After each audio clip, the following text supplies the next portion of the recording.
बात कर लेते हैं उन लोगों की जिनके घर की दक्षिण पश्चिम दिशा में पूजा घर है और इस दिशा में पूजा घर होना शुभ है या अशुभ। ऐसा पूजा घर घर के सदस्यों पर कैसा इंपैक्ट डालता है, ये पंडित जी से जानते हैं। बताएं पंडित जी। देखो, चाहे विकलांग आदमी हो, चाहे आंखों से ब्लाइंड हो जी, चाहे हाथ पैर से दिव्यांग हो, लेकिन अगर उसकी मानसिक उर्वरा शक्ति बहुत अच्छी है, उसकी मेमोरी पावर बहुत अच्छी है जी, उसका प्रेजेंट ऑफ माइंड बहुत अच्छा है, तो उसका मुश्किल जीवन भी आसान हो जाता है। मतलब हैंडीकैप्ड होने के बाद भी आसान हो जाता है। जैसे अगर टैलेंट है, मतलब टैलेंट क्या, मानसिक क्षमता ही टैलेंट है और कोई टैलेंट वैलेंट नहीं होता है, तो वो अच्छी नौकरी में हो सकता है, वो अच्छा हो सकता है। ऐसे ऐसे भी इस समाज में दिव्यांग हैं जो पूरे समाज का मार्गदर्शन कर रहे हैं। जिस तरह से शरीर में मस्तिष्क का रोल है, उसी तरह से घर में पूजा स्थान का रोल है। जी पंडित जी। आपका शरीर कितना भी सुंदर हो, आप कितने भी हृष्ट पुष्ट हों, लेकिन यदि आपका मानसिक संतुलन ठीक नहीं है, यदि आपका मानसिक संतुलन बिगड़ा हुआ है, तो आप कब पतन के गर्त में गिर जाओगे, कब सब कुछ नष्ट हो जाएगा, इसका कोई भरोसा नहीं है। और यदि मानसिक संतुलन ठीक है, एक बार आप बीमार भी हैं, एक बार आप मतलब शरीर से थोड़ा सा अस्वस्थ भी हैं, तब भी आप उन परिस्थितियों को पार कर जाएंगे।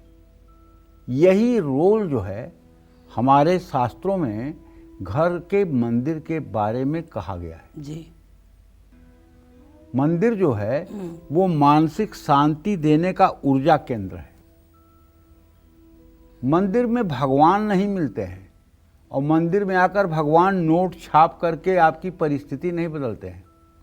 मंदिर में भगवान का जो छाया आपके ऊपर पड़ती है, उससे आपका आत्मविश्वास मजबूत होता है, उससे आपका पेशेंस धैर्य मजबूत होता है, उससे आपके अंदर सदाचार की वृत्ति जागृत होती है, उससे आपके अंदर कुकर्म और पाप कर्मों से घृणा होती है। ये सारे गुण विकसित होते हैं आपके अंदर। कुछ लोग कहते हैं कि मैं तो भगवान की इतनी पूजा कर रहा हूँ लेकिन मुझे 3 महीने से नौकरी नहीं मिल रही। भगवान नौकरी देने का ठेका थोड़ी लेके बैठे हैं। भगवान तुम्हें सद्बुद्धि देंगे, सद्ज्ञान देंगे और साहस देंगे, पराक्रम देंगे। अब करना तुम्हें है, करना चाहो करो, ना करना चाहो ना करो। ठीक है ना। तो आज का विषय हमारा मंदिर का है। जी पंडित जी। तो हमने इसलिए ये बताया आपको कि जैसे मतलब कि इस एक स्थूल घर में मंदिर का जो रोल होता है, वही इस 84 अंगुल के शरीर में मस्तिष्क का रोल होता है। अगर मस्तिष्क डिसबैलेंस हो जाए तो पूरा शरीर दे, तो मतलब कि आदमी आओ वाव पकड़ने लगेगा जी, आदमी पता नहीं क्या क्या करने लगेगा। मस्तिष्क जब डिसबैलेंस होता है तभी तो मतलब कि आदमी आत्महत्या करता है। ध्यायतो विषयः पुंसः संघस्तेषुपजायते संघात संजायते कामः कामः क्रोधोभिजायते क्रोधात् भवत् सम्मोहं सम्मोहात् स्मृति विभ्रमः स्मृति भ्रंशात् बुद्धिनाशो बुद्धिनाशात् प्रणश्यति। इसका मतलब ये है कि मनुष्य जब मूर्खतापूर्ण किसी लक्ष्य का निर्धारण कर लेता है और उस लक्ष्य को प्राप्त नहीं कर पाता है, तो उसको क्रोध होता है। क्रोधात् भवत् सम्मोहम, और क्रोध से उसके अंदर सम्मोह पैदा होता है। सम्मोहात् स्मृति विभ्रमः, और उस सम्मोह से स्मृति मेमोरी पावर का नाश हो जाता है। स्मृति विभ्रमः, स्मृति भ्रंशात् बुद्धिनाशो, स्मृति के नष्ट होते ही बुद्धि का नाश हो जाता है। बुद्धिनाशात् प्रणश्यति, और बुद्धि का नाश होने पर आदमी अपने जीवन को ही समाप्त करने की सोच लेता है। कहीं सुसाइड करने से, कहीं पंखे में लटकने से, कभी पॉइजनिंग करने से, कभी छत से छलांग लगाने की बातें सोच लेता है। अगर मानसिक संतुलन किसी का ठीक रहे तो मैं दावे के साथ कह सकता हूं, कभी कोई आदमी किसी परिस्थिति में आत्महत्या जैसी घिनौनी चीज के बारे में नहीं सोचेगा। उसी तरह से यदि आपके घर का केवल मंदिर ठीक डायरेक्शन में है, मंदिर सही डायरेक्शन में है और मंदिर को ठीक से आपने रखा है, तो मैं दावे के साथ कहता हूं चाहे जितनी बड़ी आपकी स्थिति खराब हो, चाहे जितनी आपकी ग्रह दशा खराब हो, लेकिन वो मंदिर का वास्तु जो है आपको संभाल लेगा। जी। तो कहने का मतलब ये है कि दक्षिण पश्चिम दिशा का जो पूजा घर है वो तो कतई शुभ माना ही नहीं जाता है। दक्षिण पश्चिम दिशा की ऊर्जा देवी देवताओं की पूजा के लिए कभी सकारात्मक नहीं होती। इस दिशा में पूजा घर हो तो वहाँ रहने वालों को पेट संबंधी रोग हमेशा परेशान करता है। दक्षिण पश्चिम दिशा का पूजा घर व्यक्ति को लोभी बनाता है। ऐसे लोग किसी भी सफलता या सुख से संतुष्ट नहीं होते हैं। आर्थिक संकट आने की संभावना हर समय रहती है। कारोबार में घाटा होता है। पैसा फंसने की संभावना प्रबल होती है। दक्षिण पश्चिम दिशा पितृ पूजन के लिए शुभ होती है, पितरों की पूजा के लिए ठीक होती है, न कि देव पूजन के लिए। जैसे प्रातः काल अगर आप पितरों की पूजा करें तो पितरों को कोई लाभ नहीं मिलने वाला है। 12 बजे के बाद ही पितरों की पूजा होगी तो लाभकारी होगी। और 12 बजे दिन के बाद आप देवताओं की पूजा अगर कर रहे हैं उसका भी कोई मतलब नहीं है, वो बालू में आप तेल ही पेर रहे हैं।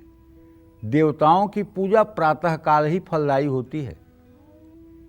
प्रातःकाल और सायंकाल ही देवताओं की पूजा फलदायी होती है। हाँ, जो अनुष्ठान है जिसका संकल्प सुबह हो गया है, जैसे सतचंडी का पाठ है, नवचंडी का पाठ है, महामृत्युंजय का जप है और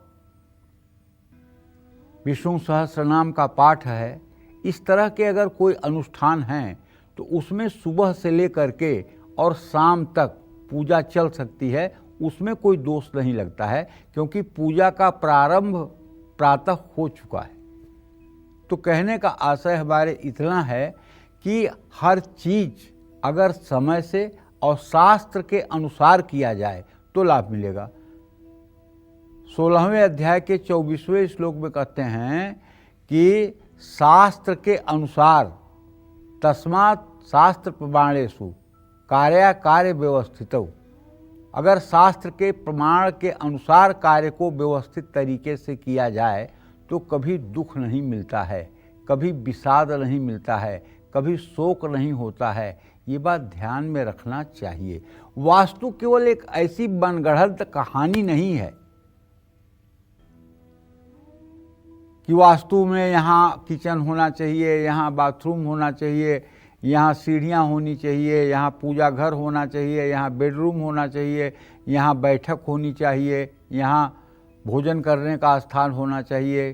तो ये केवल मानसिक कल्पना नहीं है, बल्कि प्रकृति के अनुकूल जो व्यवस्था होती है उसी को वास्तु शास्त्र कहते हैं, और प्रकृति के विपरीत जो व्यवस्था होती है वही वास्तु दोष है। जय मां विंध्यवासिनी।